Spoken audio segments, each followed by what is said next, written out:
going on, everybody? Another Al Gattulo Craft Beer Cast on AM 970 The Answer. Hope you had a good Valentine's Day weekend.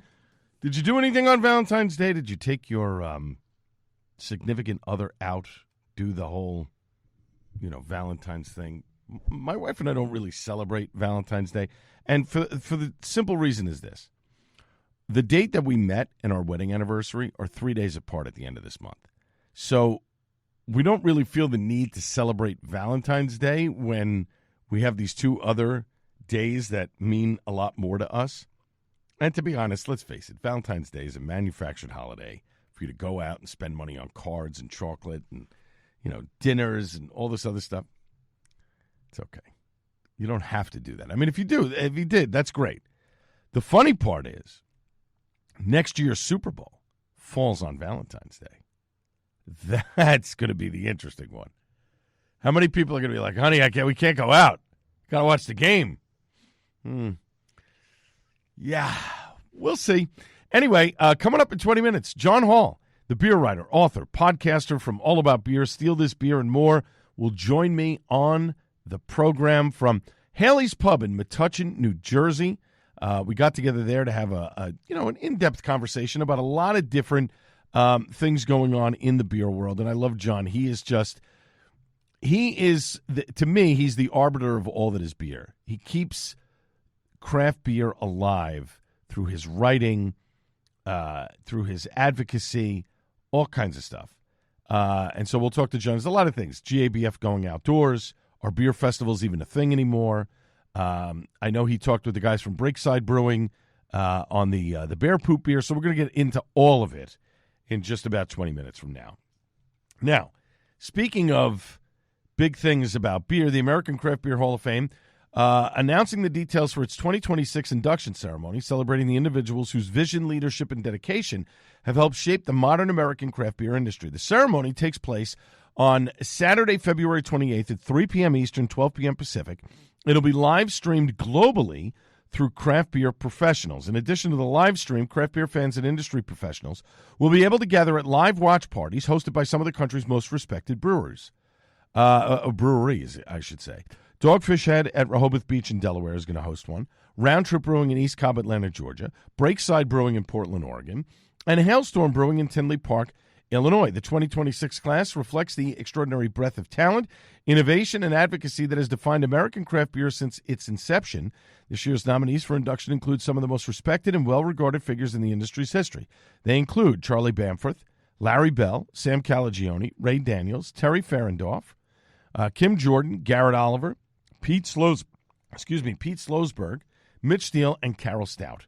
This year's nominees are all deserving of recognition for their incredible work and advocacy, said Marty Nachel, founder and president of the Hall of Fame. From brewing innovation and education to business innovation and cultural impact, each of these individuals has left an enduring mark on the craft beer industry in America. We're proud to have yet another opportunity to induct some of their number into the Hall. The American Craft Beer Hall of Fame, of course, exists to preserve and celebrate the history of craft beer in the United States by honoring the people who built it, championed it, and ensured its continued growth. The annual induction ceremony brings together brewers, industry professionals, and beer lovers from across the country to reflect on craft beer's past, present, and future. Kudos to all of the nominees.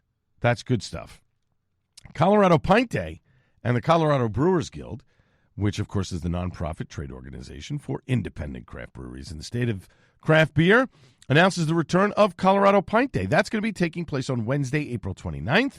The annual event has become a must-attend occasion for Colorado's craft beer community, with enthusiasts lining up at participating member breweries statewide to secure their limited edition collectible glass. The beloved fundraiser supports local craft breweries, is strategically held on a Wednesday during a typically slower season for breweries. For each pint glass that is sold, $1 is donated to the Colorado Brewers Guild to support the nonprofit trade association's mission of promoting, protecting, and propelling its members through advocacy, education, and public awareness. For the past 5 years, the CBG has hosted an art competition for beer-loving local creatives to design the collectible glassware. This year's winning design goes to doodle artist Joe Palick, whose artwork celebrates a double milestone, Colorado's 150th birthday, as well as the United States' 250th birthday. The list of participating breweries will be released at a later date. When they are, we will get that information to you. California lawmakers are proposing new bills to reduce drunk driving. Now, this is actually pretty good. The bills would suspend licenses longer, require breathalyzers for first offenders, and give police more training. Another bill would keep judges from dropping vehicular manslaughter cases if the accused takes an alcohol education class. So again, drink responsibly. At this point now, everybody should have Uber or Lyft on their phones. If you're drinking too much and you don't think that you can handle driving, which you shouldn't if you're drinking more than a couple of beers, depending on your weight size, right? Don't get behind the wheel. Give the keys to somebody else or take a ride share home. We did that for our bottle share a couple weeks ago. I could have driven if I really wanted to. I'm glad I didn't have to. I'm glad I didn't have to make that choice. Does it get a little pricey? Sure. But would you rather pay $80 or $100 to take a ride share home or pay $10,000 in the state of New Jersey if you get pulled over and get a DWI? Or, God forbid, you kill somebody. Play it smart, okay? We'll see what happens there in California, and we'll keep you apprised. New York Craft Beer is having its own day. The second annual New York Craft Beer Day will take place on Saturday, April 11th. To celebrate, a limited edition commemorative glass will be available at participating breweries. If you want one, you can let your favorite brewery know. The hashtag is Think New York Drink. It's Think NY Drink NY.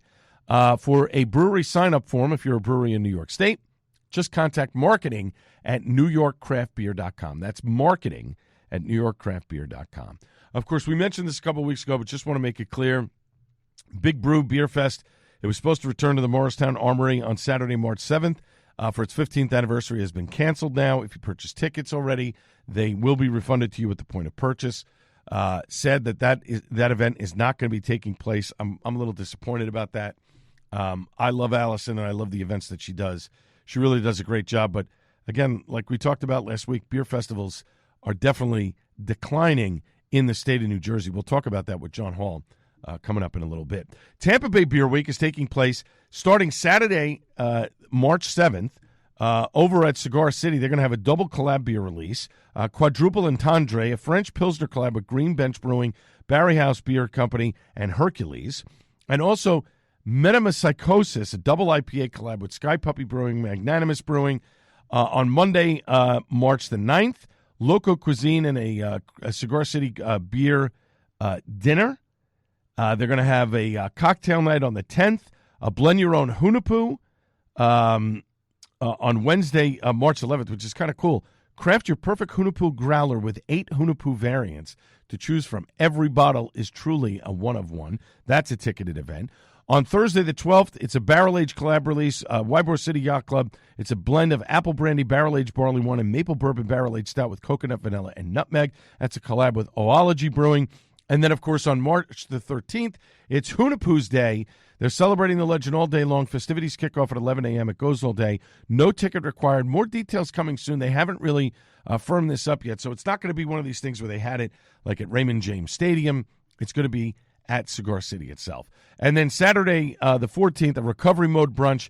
Recovery after an epic week with lagers, Bloody Marys, food specials, and more. More details and information coming soon.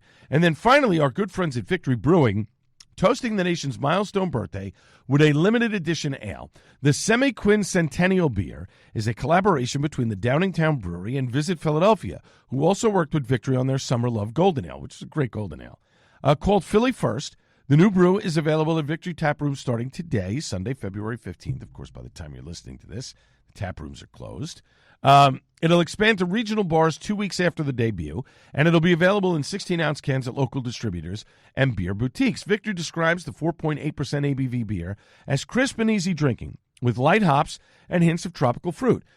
Its can art nods to the ongoing 52 Weeks of First celebration with illustrations of some of the city's innovations. A pile of books represents the first public lending library founded by Benjamin Franklin in 1731, while a multicolored coil stands in for the Slinky, which hit Gimbel's store shelves. Gimbel's, remember Gimbel's? In 1945. I remember Gimbel's. The label reads, Philly was first at a lot of things. Now it's in your cooler.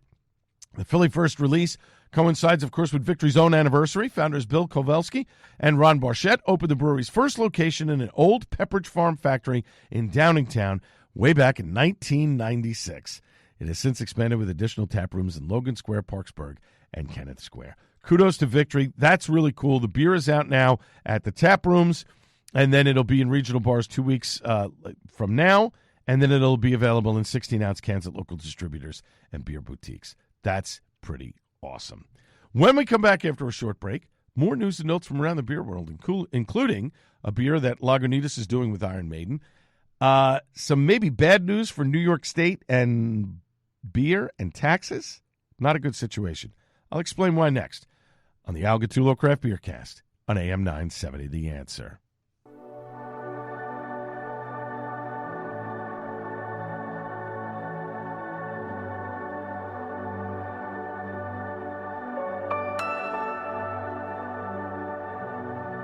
Welcome back to the Al Gattullo Craft Beer Cast on AM 970 The Answer. Hopefully you had a good Valentine's Day weekend. You enjoyed it with your spouse, significant other, however you celebrate Valentine's Day. Like I said earlier, to me it's a fake holiday. My wedding anniversary and the date that I met my wife coincide, within a couple of days of one another this month. So, Valentine's Day, I'll wait another week. It's fine. Coming up in just a few short minutes, John Holl, the beer writer, author, podcaster from All About Beer, Steal This Beer and More, joins me on the program from Haileys Pub in Metchuen, New Jersey. We've got a lot to talk about. We'll get into it very, very shortly. But we do have, news and lots of stuff going on. A couple weeks ago, Lagunitas and Iron Maiden teaming up for a partnership with Trooper Beer, the award-winning international range of beers created by legendary heavy metal band Iron Maiden. The beer will launch this summer, which coincides with their tour that they'll be in New Jersey at the beginning of September, Labor Day weekend, as it were, playing at Sports Illustrated Stadium. And you say, where is that in New Jersey? Well, that's in Harrison, New Jersey, not too far from Newark. Outdoor venue. It's a bold West Coast IPA. It marries Iron Maiden's 50-year legacy of musical innovation with Lagunitas' unmistakably adventurous brewing style, igniting a cultural coming together of two unstoppable legends. Bruce Dickinson has been making beer for quite some time. I remember I had their Trooper beer. Oh, God, I think it was in the bottle. I can't remember when. Bruce says the challenge of an American beer has long been on top of my to-do list. Lagunitas are a watchword for West Coast brewing excellence. It's been a real highlight working with them on a Trooper taste for both coasts and all states in between. They're going to have Eddie's pop-up dive bars as they bring the Run for Your Lives tour over to the United States in September. So obviously we're hopefully going to get one of those at Sports Illustrated Stadium, which is kind of cool. They're using a crush hop for the bold West Coast IPA. It's a 6.6% ABV. It offers a slightly elevated strength that strikes the perfect balance between intensity and drinkability, appealing to hop enthusiasts and casual craft beer fans alike. So it'll be available this summer, select bars and tap rooms, as well as in six-packs of participating retailers. I'll probably pick up a six-pack before we tailgate. Why not? Trooper Beer, Iron Maiden, good stuff. AC/DC comes out with their beer again before the end of September. That would be kind of cool, too. We'll see. And as alcohol becomes increasingly available in New York State with to-go cocktails and expanded direct-to-consumer sales, now legal, state lawmakers are considering new taxes. State Senator Nathalia Fernandez of the Bronx is proposing a 5% tax on retail alcohol sales. Revenue generated by the tax, as well as from an existing tax on opioids, would be earmarked to pay for addiction treatment. The Albany Times-Union reports it comes as federal funding for treatment services has become increasingly unreliable. Recent legislation has made it easier to buy alcohol in New York State, and there's a proposal in Albany that would allow alcohol to be sold in grocery stores where only beer sales are currently allowed. Now, whether or not that gets out of committee and goes to a vote, we don't know. But to raise taxes on alcohol at 5%, that would be huge. Now, again, I understand that it would be funding addiction treatment, but you're doing it on the backs of people who are making a profit, or just breaking even. I don't know if that's such a good idea. Again, I'm all for helping people, but I think that there needs to be a stronger push to get the federal government to give in more money to addiction treatment, because it's not just one state or two states. It's all states where addiction is happening. So I'm not a fan of this at 5%. You want to make it 1%, 2%, maybe. Even that I think would be tough to swallow. And so much has gone good for New York. I don't want to see this as taking a step back. Speaking of taking a step back, the South Bronx location of the Bronx Brewery closed as of last Sunday, February 8th. They said that their Hudson Yards location will remain open and the Bronx Brewery brand itself will continue, but their South Bronx location is closed. It was located at 856 East 136th Street in the Port Morris neighborhood, and they have faced some challenges. In October of 2024, they merged with Westchester-based Captain Lawrence Brewing Company and ceased beer production in the South Bronx, marking a major shift for the company. So they weren't producing beer anymore. They just have the tap room open. And I guess they're saying a number of factors influenced the decision. Increased costs of supplies, production, labor, the lack of foot traffic in the mostly industrial neighborhood, and a nationwide downward trend in beer consumption, according to the owners of Bronx Brewery and Captain Lawrence at the time. That's why they merged. But following the merger, the tap room remained open, regularly hosted events, but the Bronx Times, who released this article, had obtained an email from the manager that had sent this email out to the staff reading, in part, "We were on track to achieve amazing things this year, but unfortunately the company has been struggling financially for quite some time. Despite our best efforts, the owners have decided that we can no longer sustain the financial losses. I want to sincerely apologize for the short notice and any inconveniences this causes. This news is as sudden for me as it is for you." Now look, the Bronx Brewery, I remember I stopped drinking it because they were supporting Black Lives Matter. They made a stand. They decided to do a beer with Black Lives Matter, which I think hurt them sales-wise. Now, clearly, it had to have some effect because they ended up merging with Captain Lawrence. Then you close down the production part of the facility. And again, I don't know if they were helping out Gypsy Brewing for people or whatever, but at the end of the day, if you're not brewing beer from that location anymore and you're moving it to Captain Lawrence because you've merged, you're taking away a portion of your business. You're in an industrial area. You're not going to get a lot of foot traffic. People have to come to your place. But what I don't understand is, how do you call yourself the Bronx Brewery and you're no longer in the Bronx? You're in Hudson Yards in Manhattan. You're not in the Bronx anymore. Westchester is not the Bronx. So a lot of people on social media were, taking shots at them, saying, how could you do that? We love the brewery. We want to support it. How can we do it? Now they're saying they're closing it down, but they're not closing. Folks, if you think that they're going to open back at that location again, you're out of your mind. It's not going to happen. But again, I think that taking a stand in certain instances, depending geographically where you are, can hurt your business. And I'm not saying what they did was wrong or what they did was right. They decided to make a personal decision to support something. And then you have to, reap the repercussions of that, whether positive or negative, right? So I think by doing that, by taking a stand, it hurt them. People stopped buying them. I think there were a majority that did support them. But at the end of the day, people said, I'm not going to drink this beer anymore. I remember that because I was like, I'm not going to buy it. I don't support Black Lives Matter. I'm not going to buy this beer anymore. Not that I was buying it on the regular, but if I saw it somewhere, I chose not to drink it. Plain and simple. That's tough. But again, how can you call yourself the Bronx Brewery if you are only in Manhattan and Westchester? Interesting stuff. Departed souls, our good friends Brian Kulbacki and his team, this coming Friday, February 20th, is the celebration of the return to one of their most beloved, definitely not gluten-free craft beer options, their annual collaboration with Montclair Bread Company and Donut Souls. They've also teamed up with Haileys Donut out of Hoboken to brew up a special full-scale gluten-free donut-inspired ale. So I guess this is two different beers that are going to be coming out here. Their usual Donut Souls beer, right, which is a white stout. It's a base white stout. And then, in which they add cold brew coffee from their Jersey City-based homies at Mod Cup. And then they're brewing with Haileys Donut, a traditional gluten-free donuts right in the mash. They threw these in this mash, along with 100% certified gluten-free ingredients like millet, oats, and quinoa. They took the lead from their famous strawberry frosted donuts.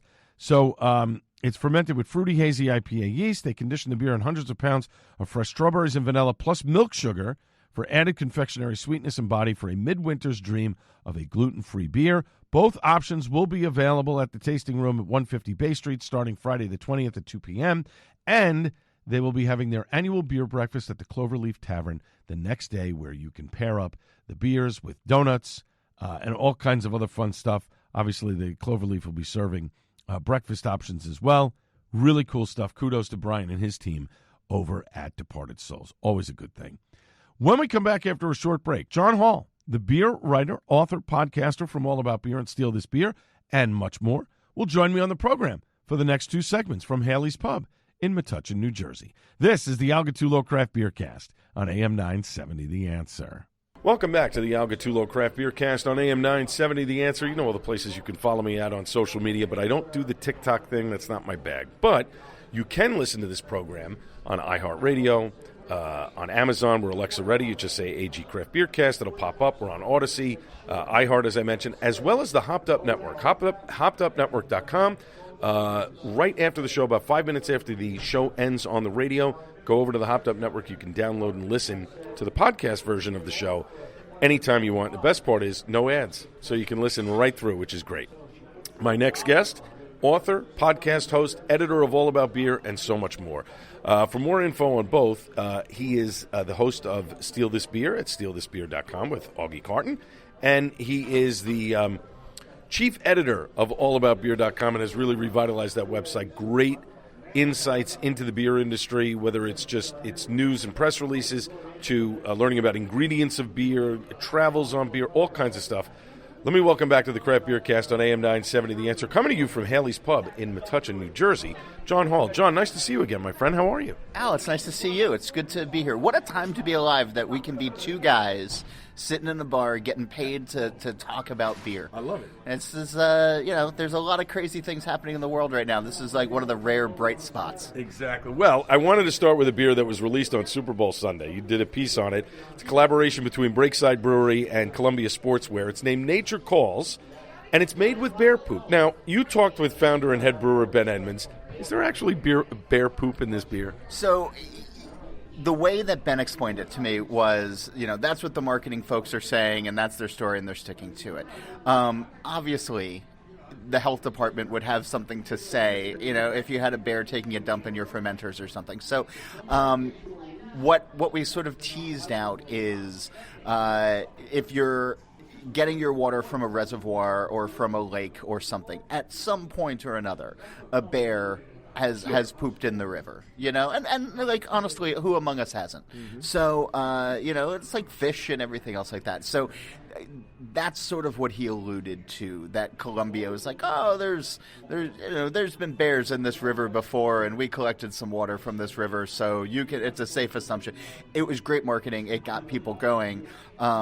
Whether or not, people were excited about drinking the beer is a whole other thing. Yeah. Now, I admire both of them for trying to do something different and fun, but what are your thoughts on gimmicky beers that are among those that think that breweries should just make flavored beer, beer-flavored beer, or, yes, push the envelope where you can? I think you should always be pushing the envelope, right? I mean, the way that we got to where we are right now with beer styles is by brewers pushing the envelope, right? If it was all just perfectly made German Helles, I wouldn't complain, but we as humans like variety. We like different things. We like things that kind of come up that excite our taste buds, get our brain working a little bit. And so, gimmicks are one thing. I don't think there's going to be a category of, bear scat beers out there. But, look at hazy IPA, right? There's a whole bunch of brewers that a little more than a decade ago, were like, let's mess around with this and start putting hops on the cold side and see what happens. And now it's the number one category in craft. Right. So when brewers experiment and try new things, we never know what it's going to lead to. And as a journalist, that's the fun thing, is where's the story going to take us? Where are we going to go? So experimentation is fun.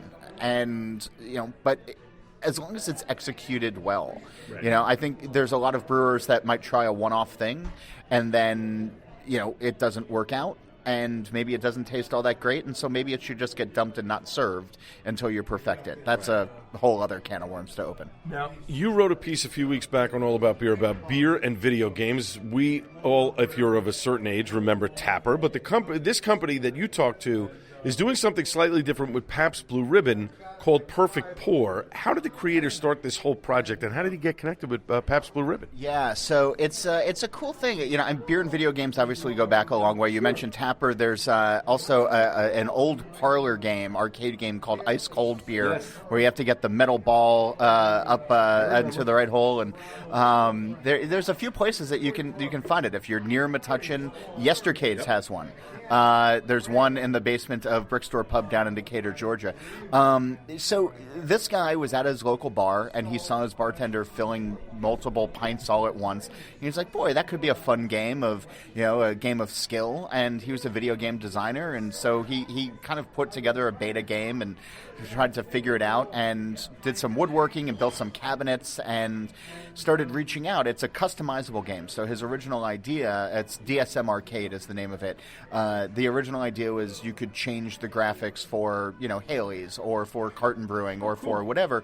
But he wanted to have a machine that people could put in their home bars or at other bars. And so he reached out to PBR and was like, hey, do you want to do this? And they smartly said yes. They wanted to brand it, and they've sold a whole bunch of units. It's gotten out there. And it's great marketing for the arcade game, but it's also really great marketing for PBR. And if you've been paying attention, I know you have, PBR has really been attaching its names to various products outside of beer for the last couple of years. Yeah. It's, you know, Eric Shepard, the great business beer journalist, once said, larger beer companies can't change their recipe, so they need to change everything else. And so that's why we get new can shapes now and again. We had the Budweiser bow tie indented cans a couple years ago with a Miller Lite Vortex bottle and all these things. So PBR has partnered with Campbell Chunky Soup, you know, Godzilla movies and all kinds of other things. So the more that they can get their logo, their name in front of other, you know, in other places that are not just in a pint glass, it's smart. It's a smart play. And so video games at an arcade, it's, yeah, I'll fill virtual pints of Pabst, and then, boy, I'm thirsty for one of those myself. It's subliminal in the best kind of way. 100%. Talking with John Holl, author, podcast host, the editor of All About Beer, so much more. StealThisBeer.com with Augie Carton is the website there. AllAboutBeer.com is the other website if you want to check out the Pabst Blue Ribbon article, among others. We're coming to you from Haileys Pub in Metchuen, New Jersey, on the Algatulo Craft Beer Cast on AM 970, The Answer. So, John, why do you think breweries are closing at a pretty good clip over the last 12 months? Is it bad beer? Is it poor business model? Or something else? All of the above and more. Mm-hmm. Let's not pretend that there's not mediocre beer out in the marketplace right now. And when we were hitting 10,000 breweries, there's a lot of places that were just kind of phoning it in. You know, good enough was never good enough. Right. And when consumers start to think about their wallets, when they start to think about, you know, disposable income that they have towards beer, a $25 4-pack, a $20 4-pack suddenly becomes a bigger ask. And as the market matured and drinkers matured, they got to taste the difference between what actually tastes good and, you know, what's, you know, just okay.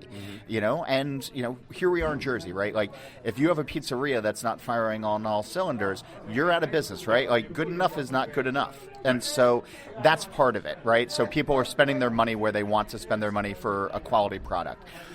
Bad business models, you know, it's tough, right? The changing consumer face is really difficult. You know, a lot of people try to blame Gen Z, but Chris Shepard, the great business beer journalist, said recently that, you know, people are kind of spending the same amount of money on vices. They're just not spending all of their money on beer. Right. You know, there's online sports betting that happens now that takes a lot of money. There's OnlyFans and other paid porn sites that people are spending their money on. Cannabis. You know, cannabis as well. So it's people are spending kind of the same amount. It's just beer's piece got a little bit smaller, and then that hurts folks.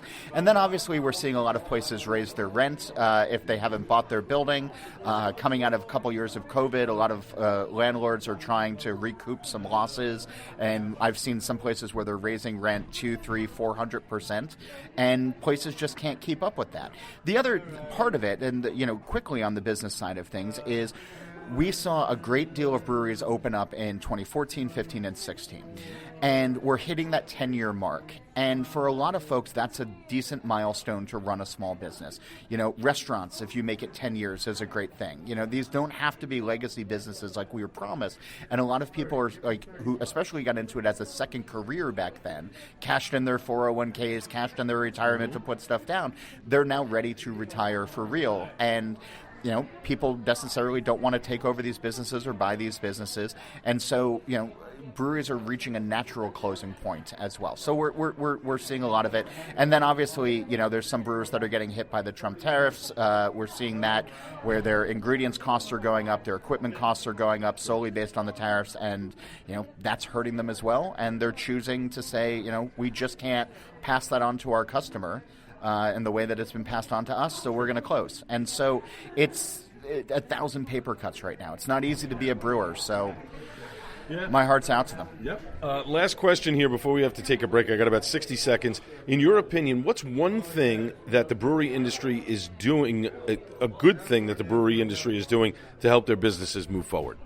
Reminding people that bars are fun, that tap rooms are fun, that you should be out with your friends, you should be out on dates, you should, with your spouses, you should be out in your community, drinking good beer, being around people who like good beer, and sort of celebrating life while we have it right now. And the tap rooms and the breweries are the modern taverns. They're the modern meeting places, and if it's a great, comfortable, welcoming atmosphere, that's where we go. I love it. And I agree with you 100%. And I think the breweries have become that meeting place that people get together. Wet Ticket in Rahway is a perfect example. I see so many people from the town itself coming in all the time and supporting the business. That's why they expanded to 7 days a week, and it's worked for them.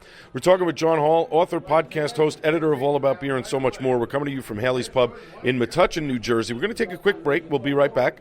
Coming to you again from Haileys Pub in Metchuen, New Jersey with my guest John Holl right after this on the Algatulo Craft Beer Cast on AM 970 The Answer. Welcome back to the Algatulo Craft Beer Cast on AM 970 The Answer. We're talking with John Holl, author, podcast host, editor of All About Beer. He's with Augie Carton on Steal This Beer at stealthisbeer.com. Go to allaboutbeer.com for more information on all the great stuff on beer. We're coming to you from Haileys Pub in Metchuen, New Jersey. Now, John, the Craft Brewers Conference takes place in Philadelphia this April, the 20th through the 22nd.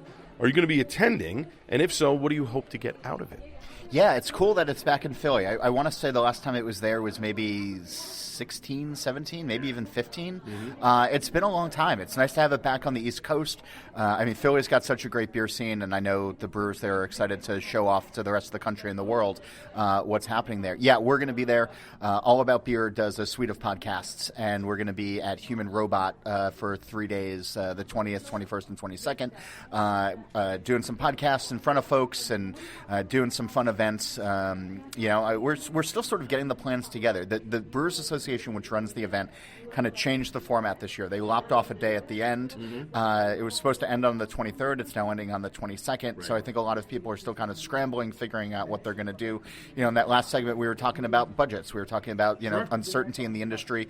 So by this point, I usually know who's coming into town for a CVC, and I don't have a great handle on how many people are going to be there this year or what. So if you're in the greater Philly area, you don't actually have to be in the beer industry. You can go to the Craft Brewers website, the Craft Conference website, look around, and brewers will be doing tap takeovers. There'll be, bars that have special rare beers on, and the general public can usually just walk into these things and, pay for your beers and buy some beers and hang out with, cool brewers. So, I encourage folks to do that because there's going to be some great beer in the city of brotherly love. Just two and a half months' time. Yeah, and Human Robot. I've had some of their beers unbelievable. Have not been to Human Robot physically, but I have to get there soon enough. You wrote a story on All About Beer about breweries to visit in 2026, and they're spread out all over the country. But if you could only pick one state to go on vacation and drink craft beer, which state would it be and why? Oh, man, Al. I mean, Doesn't have to be a specific brewery. Just pick a state that you would go to vacation. Oregon. Okay. And the reason I say that is I don't get there much. I was there for about 5.5 hours last year. Flew in, did a thing, flew right back out. But Oregon, especially Portland, is so weird because they have 100+ breweries in their metro area alone, and the beer just stays there, because the consumers are there to drink it, and so they don't have to distribute cross country, past state lines, even to other parts of the state. So you can go to so many cool breweries, drink really world class beer, and exactly where it's made, and it'll never leave those four walls. And so as somebody who enjoys good beer and the stories and the people that come with it, for me, spending a couple of days in Portland and then maybe going out to Hood River, going down into Hop Country in the Willamette Valley, going down to Bend, and even like small towns in Oregon have, again, world-class beer that nobody hears about. Our friend and colleague Jeff Allworth runs a Celebrate Oregon Beer. I'm pretty sure that's the name of it, but it's a nonprofit that does exactly what that name implies, and it's a great newsletter to sign up for because every time I read it, it's like, oh, I want to go check out this place. Oh, I want to go to this small little festival. Oh, I've never heard of this place before. That sounds amazing. Right. And so if I had to pick, Oregon would come up first. All right. We're talking with John Holl, author, podcast host, editor of All About Beer. He's a jack of all trades. He's a master of all of them as well. StealThisBeer.com. That's the website for his podcast that he does with Augie Carton. AllAboutBeer.com. That's the website where he writes his articles and does so many great things. We're coming to you from Haileys Pub in Metchuen, New Jersey on the Al Gattullo Craft Beer Cast on AM 970. The Answer. Now, it seems like everyone now is either making lower ABV beers like Dogfish 30-Minute IPA, etc., or trying their hand at a non-alcoholic version of a beer like Founders, Sierra Nevada, and more. Do you think this trend is going to continue, or will every brewery have to try and make a non-alcoholic beer at some point? I think we need to stop calling it a trend because it is here. Right. This is firmly in the zeitgeist of what's happening in the beer industry right now. Heineken today just announced 2 different line extensions to their 0.0. There's a lime one and a mango something or other, mango juniper maybe. I don't know. But now that we're getting into flavored NA beer and we have flavored regular beer, we're talking about weird stuff in that first segment. Right. I think that the NA, as I get older, I'm drinking more NA. And if it tastes like real beer, I'm great with it. We're here at Haileys during Dry January. They were, opening up cans of Guinness 00, almost as much as they were pouring pints off the bar. And that, to me, shows that, customers want it. They're ready for it. When we look back at the O'Doul days where drinking NA felt like a punishment, we are in a place where Heineken, Guinness, Sierra, Athletic, a bunch of these, they can fool you into thinking that you're drinking full-strength beer, if that's what you're looking for, right. And so zebra striping's what a lot of folks are doing these days. You have one full-strength, one NA, one full-strength. It helps me the next morning quite a bit, and I think that not everybody should be making it, right? There's really serious food concerns and food health safety concerns that come with it. When you don't have alcohol to kill pathogens, bad things can grow in your beer. We don't want listeria, we don't want botulism, we don't want all of these other things that can actually hurt us or kill us. So doing it the right way is very important, and that means pasteurization and tunnel pasteurization, that it's getting hit directly before it goes into a sterilized can or bottle. So not everybody is equipped for that. But as the technology improves, more folks will come along to it. Hop water is one of those things that I really enjoy. We drink a lot of seltzer in my house to begin with. During the day when I have deadlines, when I have to do a podcast and I have to stay a little bit sharp, drinking an NA hop water is great. It has all of that great lupulin flavor, all of those great citrus notes to it, zero calories, and it sort of scratches that itch until 5 o'clock comes and I can open up a real IPA. I agree with you 100%. I think Athletic does a great job of what they're doing, but I think the Dogfish 30-Minute is a low-cal. It's my tailgate beer when I'm tailgating. I'm on a GLP-1 drug right now, so I definitely see the effects of that where I don't want to drink as much and I don't want to eat as much, which is always a good thing. So, all valid points there, John. Now, the GABF announced that this year's event, for the first time in a long time, going to be held outdoors in October. It's a risky move, but something needed to change. Do you support the move, or is it a last gasp gamble to make the GABF relevant again? I do support the move, and it might be a last gasp. It's at the height, GABF, which has been around for 40-plus years now, right? And in the last 25-plus, let's say, has been in the Colorado Convention Center, which is this massive hulking space that's very expensive to rent out for a couple of days. But in its heyday, that 2014, 15, 16, even going into the pandemic, they would have 70-plus thousand people come over the course of 4 sessions over 3 days. After the pandemic, and as the success of tap rooms and smaller beer festivals has really sort of taken off, the idea of going to a cavernous space to drink 1-ounce pours from nondescript breweries, or wait in line for, again, a 1-ounce pour out of a plastic cup of, a coveted beer, a lot of people have lost interest in that. And so attendance has been steadily dropping. They dropped a session this past year. They've tried some things to revitalize it inside. It's just not really working out for them. So I applaud the move to go to a new place. I'm surprised that people are like, oh, it might rain, it might snow, it's Denver in October, right? There's festivals that happen in Jersey in 90-degree heat with humidity to match, right? Most beer festivals happen outside, and if you get that great weather day, it's going to be wonderful. If you don't, you dress for the weather and you have fun stories to tell. If the threat of snow scares you so much, stay home or go to your local tap room. Right. If you want to have an adventure, the Michigan Craft Brewers Guild every year does their winter festival in Grand Rapids outside in a baseball stadium parking lot. And they have bonfires, and they have ice sculptures, and they have, people wearing animal skins to stay warm. And my gosh, it is one of the best days and most fun that I've ever had at a beer festival. So I applaud the GABF and the Brewers Association for trying something different. I hope they start serving larger pours. I hope they curate the beer list a little bit better. It's going to be a smaller venue. It's going to be a max of about 13,000 people over the 2 days. So it's a far cry. This is a chance for them to really showcase the very best in American beer right now, and to give it to people in a format, a glass or a cup of reasonable size and a reasonable pour, to remind us about service and aroma and presentation and color and everything else like that how beer should be treated, that the GABF just hasn't done. So it's a cool opportunity. All right, last question from me real quick here. New Jersey has gone through lots of changes in the beer space. It's still not yet on par with New York or even Pennsylvania. What is one thing that needs to change in New Jersey to make it a better place to run a brewery?